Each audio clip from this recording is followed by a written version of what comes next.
The first piece of equipment, which should come as no surprise to any of you, is a power rack. Whether you get a squat rack, a power rack with an added lat pull down on it, something with the pull-up bar, with dip bars included, this is going to be the main piece of equipment that pretty much everybody's going to want to have if you're trying to have a garage gym that's going to give you the most bang for your buck when it comes to how much money you put into it, how much space you potentially have, because a lot of people's garages aren't going to be big 3-4 car garages. We're talking 1 to 2 cars minimum, and that's something that a power rack is going to be able to handle for most people. I have a couple of different things that I'll link in the description box below that will kind of give you an overview of the main things that you're going to be looking for. So if you're someone that has a 1-car garage, you don't have a lot of space, then going with the Rogue power rack that you attach to the wall and you just fold it up after you're done with it, that's going to be the best bang for your buck, I believe. If I only had 1-car garage, that's what I'd be getting. With the power rack, you're going to be able to do a lot of different exercises. You're going to be able to do overhead press, you're going to be able to do squatting, rack pulls, bench press, pretty much any variation of the barbell lifts you want to do. If you get a solid power rack that holds at least 1,000 pounds, you want to buy the nicest power rack you can that's going to last for as long as possible. If you get a crappy one now, you're going to pay for it later, whether the rack fails and it bends, which I believe can happen. I've never seen it, but that's because I've never, squatted in something that's horrible like that before. So, power rack is number 1. Next up on our list today is going to be a barbell. And I don't mean one of those crappy commercial gym barbells that you see at the gym. They don't have very good knurling. So you want to get something that's solid, that's going to last for at least 5 years. You don't want to get a crappy bar now and have to pay for it later. Buy nice, don't buy twice. That's kind of the motto that I'm going by with all this equipment. So a couple of options we can get. We can get anything from Rogue barbell. This is going to be some of the best equipment you can possibly get, and it's not going to be super overpriced, luckily. I have a regular Econo power bar that they have. It's an Ohio bar, and this thing I've used for a couple of years. I use it up to 500 pounds on deadlifts. I use it on 400-pound squats, and it's never bent. It's never done anything horrible that some of those crappy bars can do, kind of like this one right here. And the knurling is very sharp, so when you first start using it, it's going to be, dig into your hands a little bit, but if you've been lifting for a decent amount of time, it's not going to be a big deal. It's something you got to get over anyways. If you're complaining that the knurling's so sharp and your hands hurt, well, you got to stop being a little bitch, basically. That's all. Anyways, with that said, if you want to get a good, solid power bar, I recommend anything from Rogue Barbell or Elite FTS. I recommend at least 300 pounds starting out for most people, and that's going to be the next part of this video, which is going to be Olympic plates. So you can get Olympic plates, you can get any kind of bumper plates as long as they're not those crappy rubber ones. Look on Craigslist, look on Facebook Marketplace, and just be smart about it. You don't want to buy overpriced plates because they're not going to perform any better. You just have to lift them.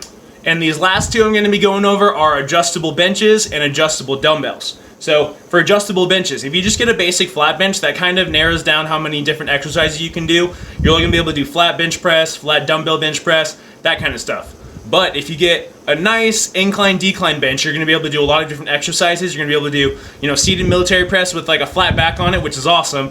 You can do incline bench, incline dumbbell bench. There's a lot of different exercises you can do, but if you don't get that adjustable bench, then you're going to lose a lot of functionality. If you don't really care, you can just get a regular flat bench from, again, Rogue Barbell, Elite FTS. Titan Fitness has a couple of good ones on eBay and Amazon, which I'll link down in the description box below. But you want one that's going to last a long time, one that's not gonna crap out on you.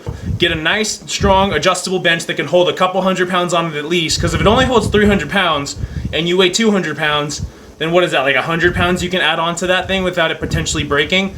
You gotta think about that too. You're not just thinking about the weight that it can support, like your body weight, you're thinking about the weight that you're gonna be lifting on top of that. So, things to think about, things to keep you from dying, because, well, we're not in this to die. We want to be in this for a long term. We want to get as strong as possible, build as much muscle as possible, so dying is kind of counterintuitive, So, with that said, get a nice one. The Titan Fitness one is one I use. And our last thing we have today is adjustable dumbbells. I shouldn't have to tell you that dumbbells are expensive. Again, if you get $1 per pound dumbbells, that's $20 for a 20-pound weight, right? And you get 2 of those, that's 40 pounds, $40. And you have to buy more and more of these, and every single time you buy it, it's more and more money.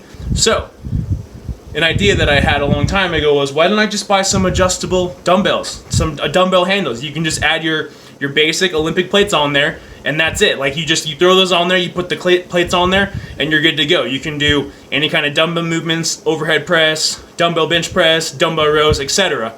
And you can do it without, spending a couple $100s on a whole set of dumbbells, which you don't really need. But anyways, with that, I recommend these ones. They're on Amazon. I've used them for a couple years. I've used them up to 100 plus pounds and there have been no issues with them. Make sure you get strong collars for these. You don't want to get those crappy clamps on the ends. You want to make sure that they tighten down on the end. These are kind of optional, but you can kind of throw these in along with my top 5 because you need some strong collars to make sure that the weight's not going to fall off depending on what you're doing.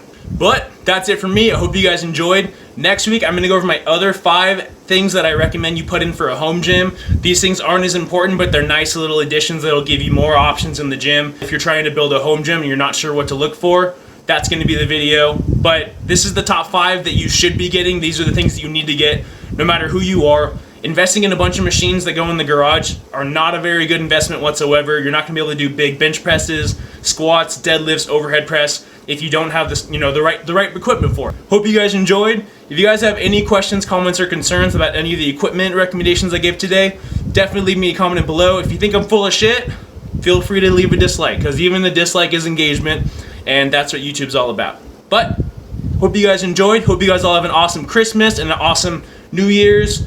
Eat a lot of food, train hard, and I'll see you guys in the next one. Until next time, Dante Redgrave.